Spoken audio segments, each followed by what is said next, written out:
We interrupt this record to bring you a special bulletin. The reports of a flying saucer hovering over the city have been confirmed. Did you really go out with an alien? Uh-huh. What was it like?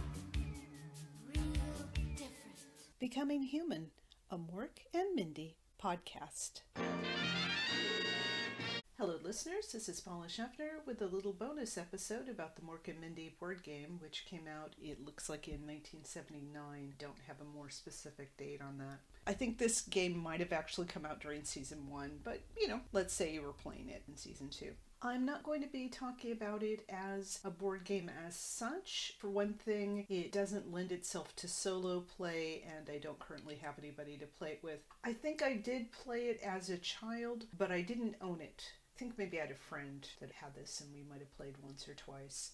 The bottom of the box says, Sifnid Earthlings. I don't remember hearing Sifnid. Sifnid Earthlings, I'm Mork from the planet Ork, and I'd like to bend your ear about Mork and Mindy, Parker Brothers' game of Splink. First, a word about the word splink. On Ork, splinking is bluffing your friends so you can get what you want. Although I think on the episode where they talked about splinky, it was more like little white lies. In this game, what you want to get are grebbles. Now, a word about grebbles. I don't know why they keep doing this word thing. A grebble is an Orkin coin. You'll need a whole bunch of grebbles to win this game, and even more to beat inflation. Trying to be topical. I don't remember grebbles specifically. They've had different Orkin forms of money. That one doesn't really stand out to me. Just remember, splinking for grebbles is a lot like bobbing for apples. No, it's not. It's not as easy as it looks. I don't know that bobbing for apples looks easy. But neither is emptying Orson's nest egg, winning the gleek, and gleek is in quotes, or, quote, rolling them wumpers in the daylight. So we do have gleek on the show. I don't remember wumpers, rolled or otherwise.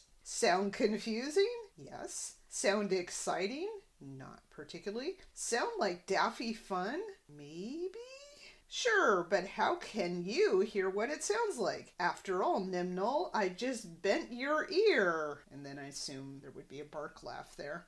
The game, by the way, is recommended for ages 7 to 14, which struck me as an odd set of ages. So there's a cardboard insert. Don't know if they still do this. It's kind of a flat table-like surface that tucks into the box, and then you have all the pieces underneath. It has the instructions. It's 2 to 4 players. The object. Meet Mork. He's from Ork, and he's come to Earth to learn all he can about our planet. That doesn't really have any bearing on the game, and presumably if you're buying this, you have heard of Mork. To win the hearts of Earthlings everywhere, Mork has brought along this crazy Orkin game. So we know that Mork does want people to like him. In it, you and your opponents move around a special Orkin board. It's not really that Orkin. Doing such out-of-this-world things as, quote, splinking, end quote, and, quote, grebbling up, end quote.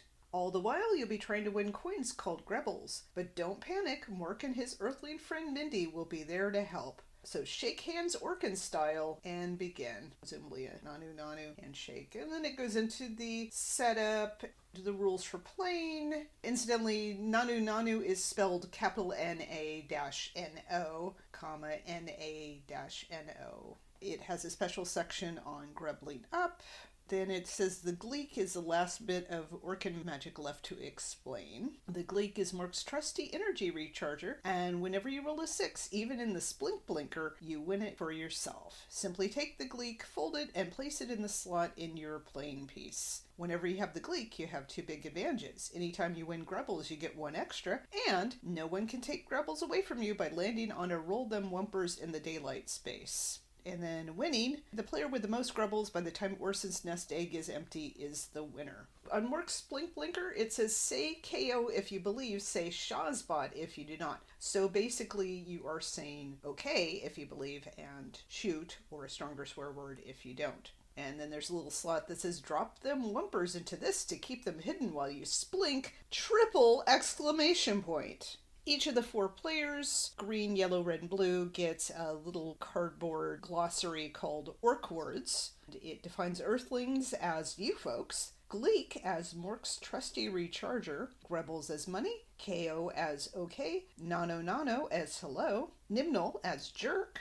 Shazbot as nuts, didn't know that, Splink as to bluff, Splink Blinker as a device used in splinking. Sifnid as greetings. Oh, okay. So I guess it's distinct from hello. Wump as roll the dice. Wumpers as dice. So maybe that's why I never came up on the series. And Warbles as nice people. There's a part in this where you're supposed to be guessing what Orson thinks. There's a little purple rectangle that says, "You're a Nimnol," thinks Orson. There's a red one that says, "You're a Warble," thinks Orson.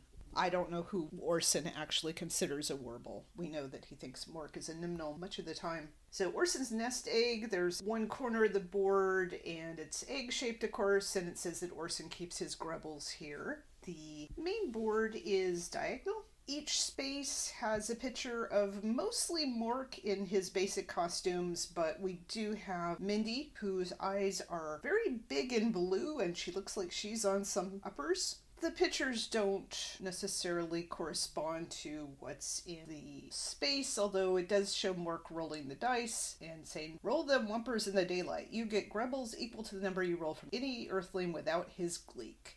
And they're pretty good in the instructions to say he or she, but in that one they just went with his. So it's a cute little game. I would like to play it sometime, but I just wanted to share it with you. And there are copies out there on eBay and elsewhere if you want to buy it for yourself. As cash grabs go, this is okay. I certainly got more enjoyment and insight out of the Mork and Mindy book. There's also a Mork and Mindy card game, and I don't know anything about that. I will be back next time with a summary of trends and best ofs and such for season 2. Nano, nano.